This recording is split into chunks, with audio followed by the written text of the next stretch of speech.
Tapos may idagdag kami kung sakali lang. Total makatulong ito. Ibig sabihin, kung sumubra kami sa numero, okay, but taga Davao kasi ito. At hindi naman namin mapigilan kung tumakbo. Nandito, hindi ko naman hiyain. So, isasali ko na lang rin baka. Doktor ito. Pero ang balita ko, mga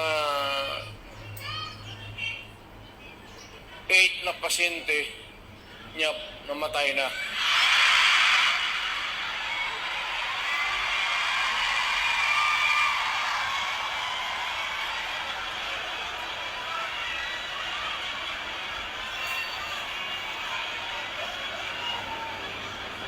Either mali yung medisina binigay niya o pinatay niya kasi ayaw magbayad. Dr. Mata.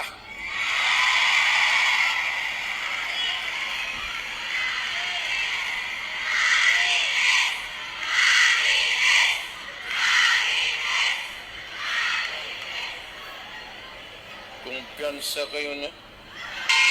Vote number 42, Mata Doc Marites sa Senado. Ma-ri-tes is short for Mata Richard Tesoro.